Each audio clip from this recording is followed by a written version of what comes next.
ప్రేక్షకులకి ఆ లలితాంబిక అమ్మవారి యొక్క అనుగ్రహం పరిపూర్ణంగా కలగాలని మనస్ఫూర్తిగా కోరుకుంటూ మనం ఈరోజు చెప్పుకోబోయేటువంటి టాపిక్ ఏమిటి అంటే ప్రతి లగ్నము లేదా లగ్నం తెలియని వారి రాశి వారికి అసలు ఎటువంటి శాపము అనేటువంటిది ఉంటుంది, ఎటువంటి యోగం అనేటువంటిది ఏర్పడుతుంది ఇన్బిల్ట్గా. అయితే ఇది జనరల్గా ఉండేటువంటి శాపము, దానికి సంబంధించిన పరిహారము వేరైతే ఎవరికి వారికి ఇండివిజువల్ చార్ట్ బట్టి శాపము, యోగము, కర్మ ఇవన్నీ ఉంటాయి. ఎందుకు అసలు ఏర్పడుతుంది శాపం అనేటువంటిది అంటే బాగా అర్థం చేసుకోండి. ఇక్కడ మనంతట మనమే స్వయంకృప అపరాధము అంటారు. తెలుసో తెలియకో ఒక్కోసారి జరిగితే, ఒక్కోసారి మనంతట మనమే సమ్ కర్మాస్ చేస్తుంటాం. ఏమిటి ఆ కర్మాస్ అంటే, ఎవరినో భయంకరంగా తిట్టాం, మనసు బాధపడింది, చంద్రుడి ద్వారా వస్తుంది. అంటే మనకి ఈ జన్మలో మానసికమైన ఇబ్బంది పడుతూ ఉంటాం.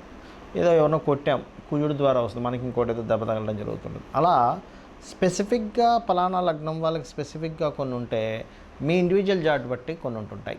అదేమిటి, అసలు దాని పరిహారాలు ఏమిటి? ఒకవేళ మీకు ఆ జాతకమే లేదు కానీ ఈ సమస్యలు ఎదుర్కొంటున్నాము అన్నప్పుడు మీకు ఈ దోషం ఉంటుంది అని మీరు అర్థం చేసుకొని దాని పరిహారం ఎలా చేసుకోవాలనే విషయాన్ని మనం ఇప్పుడు తెలుసుకుందాం. తులా లగ్నము, తులారాశి, తులావారికి కనుక చూసుకున్నట్లయితే ఇక్కడ పర్టికులర్గా కలిగేటువంటి ఫలితాల్లో ఈ తులవారికి ఈ శాపము అనేటువంటిది ఏ రూపంలో వస్తుంది, అది ఎందుకు వస్తుందండి శాపము అంటే పూర్వజన్మల్లో చేసుకున్నటువంటి కర్మ సంబంధంగా వస్తూ ఉంటుంది.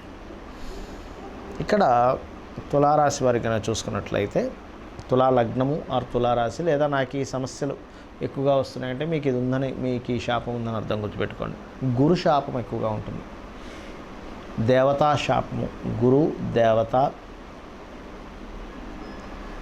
ఇవి మిమ్మల్ని ఎక్కువగా వెంటాడుతుంటాయి, గుర్తుపెట్టుకోండి. అలాగే అధికారుల మూలంగా వచ్చేటువంటి ఇబ్బంది.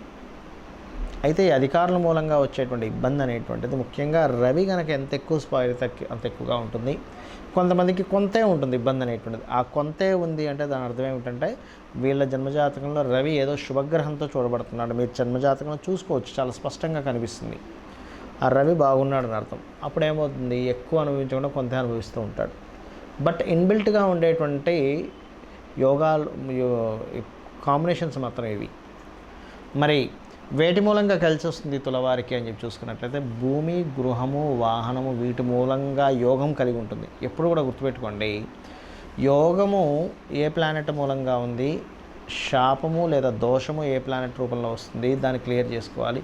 ఇది నేను చెప్పేటువంటిది ఈ లగ్నం ఈ రాశి వారికి. బట్ మీ పర్సనల్ చార్ట్ దగ్గరికి వచ్చేసరికి వాటి యొక్క ఇది మారుతూ ఉంటుంది, గుర్తుపెట్టుకోండి. సో మీరు ఏదైనా భూమి, గృహము కొనుగోలు చేయడం ద్వారా మీకు యోగం కలుగుతుంది. ఒకే జాబ్లో ఉండకుండా రకరకాల ప్రదేశాలు మారడము. చాలామంది చూడండి, నేను స్థిరంగా ఒక దగ్గర ఉండిపోదాం అనుకుంటున్నానండి కానీ నాకేంటో తెలియదు, మాటిమాటికి మార్పు వస్తుంది అంటూ ఉంటారు. అది పర్టికులర్గా తులాలగ్న తులారాశి వారికి మంచి ఫలితాలు ఇస్తుంది, గుర్తుపెట్టుకోండి. అలాగే మరొక విషయం ఏంటంటే ఇక్కడ సహజంగా తులవారికి ఏంటంటే జీవిత భాగస్వామి మూలంగా కూడా ధనయోగాలు ఉంటాయి. తులారాశి వారికి సహజంగా తుల అంటే అది కామ్య సంబంధించిన రాశిగా చెప్తూ ఉంటారు. బ్యాలెన్సింగ్ మైండ్ ఎక్కువగా ఉంటుంది. కాకపోతే ఇక్కడ ఏంటంటే ఇది చరలగ్నం అవడం వల్ల ఎక్కువగా మార్పులు చేస్తూనే ఉండాలి, అప్పుడు బాగుంటుంది. అయితే ఇక్కడ పర్టికులర్గా దేవతా శాపము కానీ లేదా ఈ సూర్యభగవానుడికి సంబంధించినటువంటి బాధ కూడా అయ్యాడు కాబట్టి అధికారులతో వచ్చేటువంటి ఇబ్బంది కానీ తగ్గాలి అంటే సూర్యభగవానుడిని చూస్తూ ముఖ్యంగా మీరు చేయవలసిన మంత్రం ఏమిటి అని చెప్పి చూసుకున్నట్లయితే హరనేత్రాగ్ని సందగ్ధ కామ సంజీవన ఔషధి అనే నామాన్ని చేయాలి. ఓం హరనేత్రాగ్ని సందగ్ధ కామ సంజీవన ఔషధిని హే నమః. ఇది చేసుకుంటే ఏమవుతుందంటే ఇది దేవతా సంబంధించినటువంటిది ఏదైతే ఉందో అది క్లియర్ అవ్వడం అనేటువంటిది ఖచ్చితంగా జరుగుతుంది, ఇది గుర్తుపెట్టుకోండి. అలాగే మరొక విషయం ఏంటంటే ఇక్కడ వీటితో పాటు మీకు దగ్గరలో గోశాల ఏదైనా ఉన్నట్లయితే గోవులకి అరటి కాయలు తినిపించండి. శనగలు ఉంటాయి, శనగలు 1 కేజీ శనగలు, పసుపు రంగు వస్త్రము అంటే బ్లౌజ్ పీస్ కావచ్చు, లేనట్లయితే మీకు ఎనీథింగ్ టవల్ కావచ్చు, పంచ కావచ్చు, ఇది శనగలు ప్లస్ ఇది గురువారం నాడు దానంగా ఇస్తూ ఉండండి. అప్పుడు ఏమవుతుందంటే ఈ మంత్రము హరనేత్రాగ్ని సందగ్ధ కామ సంజీవన ఔషధి అనే మంత్రం ముందు ఓము లాస్ట్లో నమః కలుపుకొని చేయడము, శనగలు దానంగా ఇవ్వడం, వీటి వల్ల ఏమవుతుందంటే ఈ దేవతా శాపం ఉన్నప్పుడు సహజంగా జరిగేది ఏంటంటే మిస్గైడ్ చేసే వాళ్ళ సంఖ్య పెరుగుతూ ఉంటుంది. అరే నేను అతన్ని గైడ్ చేసే వ్యక్తి అనుకున్నాను, ఇలా జరిగింది ఏంటి, మనల్ని ఇలా మిస్గైడ్ చేశారేంటి అని. అది ఇంకా దోషం ఎప్పుడు ఏర్పడుతుందంటే అది కనుక మీ గురువు కనుక రాహుతో కనెక్ట్ అయి ఉంటే మరీ భయంకరంగా మిస్గైడింగ్స్ అనేవి జరుగుతూ ఉంటాయి. ఇది గుర్తుపెట్టుకోండి. ఇక్కడ నేను మీకు ఈ ప్రక్రియ చేసేటప్పుడు మీకు కొన్ని విషయాలు చెప్పాలి. ఇక్కడ నేను చెప్పిన ఇప్పుడు రెమెడీ ఏదైతే రుణ సంబంధించింది పోవాలనుకున్నాము ఏమిటది అంటే ఒకటే గుర్తుపెట్టుకోండి. మీరు చేసే రెమెడీ పాయింట్ నెంబర్ 1, రెగ్యులర్గా చేయండి. నా మాట విని రోజు చేయండి. ఎందుకంటే మీరు రోజు చేస్తేనే మీకు ఆ యొక్క కర్మ తొలగేటువంటి ఎనర్జీ మీ దగ్గర ఫామ్ అవుతుంది. గుర్తుపెట్టుకోండి. రెండవది, ఒక అరగంట సేపు చేసామా, మిగతా 23.5 గంటల సేపు మీ కష్టాల గురించే థింక్ చేస్తూ ఉన్నారు. నేను కష్టం ఉండదని నేను అనట్లేదు, బాధ ఉండదని నేను చెప్పట్లేదు, కానీ థింక్ చేయకండి అంటున్నా. దాని గురించి మీ థింకింగ్ని ఎలా మార్చుకోవాలంటే, సరే నాకు ఇది వచ్చింది, దీని సొల్యూషన్ గురించే థింక్ చేయండి. ఎంతసేపు ఇది వచ్చింది, ఈ ప్రాబ్లం వచ్చింది, కానీ నాకు ఈ ప్రాబ్లమ్ని క్లియర్ చేసేది ఏమిటి? ఉదాహరణకి ఎవరికో అప్పు అయిందనుకుందాం.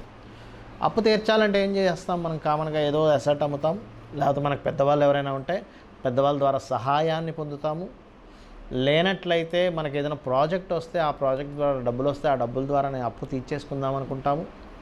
లేనట్లయితే ఆల్రెడీ ఇప్పుడు ఎక్కువ వడ్డీకి తెచ్చుకున్నాము, ఏదైనా ఒక చిట్ ఉంటే ఆ చిట్ ఎత్తేసి ఈ డబ్బులు అక్కడ ఇచ్చేసి ఈ చిట్టుని కట్టుకుంటూ వెళ్ళిపోవచ్చు, ఈ రెండు అసలు వడ్డీ మొత్తం తీరిపోద్ది అనుకుంటాం. ఇట్లా చాలా వేస్ ఉంటాయి.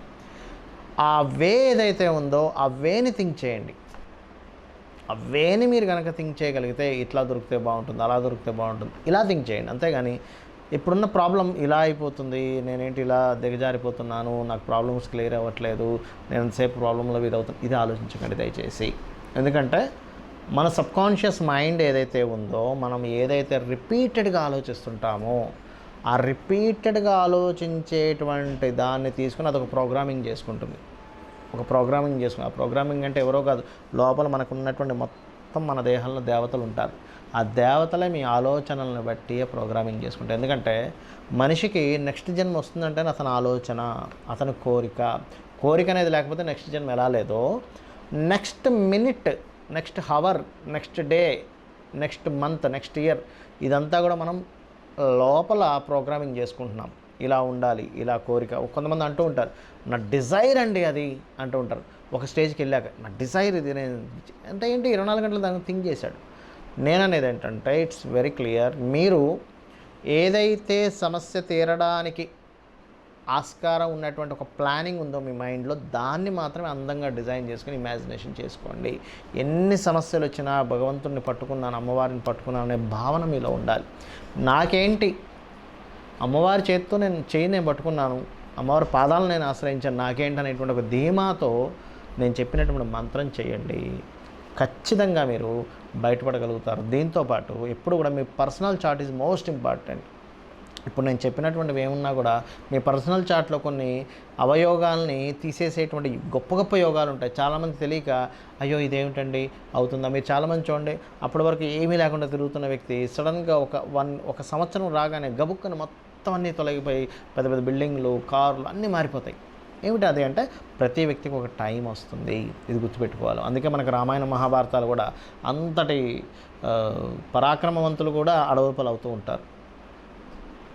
మాకేంటి వాళ్ళని అడవుపాలు చేస్తే మొత్తం మాదే రాజ్యం అనుకునేసరికి వాళ్ళందరూ పుంజుకొని వచ్చి మళ్ళీ యుద్ధం చేసి వీళ్ళందరినీ సంహరించడం జరుగుతుంది. అంటే ఏమిటి, సమయం అనేటువంటిది చాలా చాలా అంటే చాలా ప్రాక్టికల్గా మన కళ్ళ ముందుని మార్చేస్తూ ఉంటుంది. కాబట్టి సమయం కోసం మనం వెయిట్ చేస్తూ ఉండాలి, అమ్మవారిని పట్టుకోవాలి.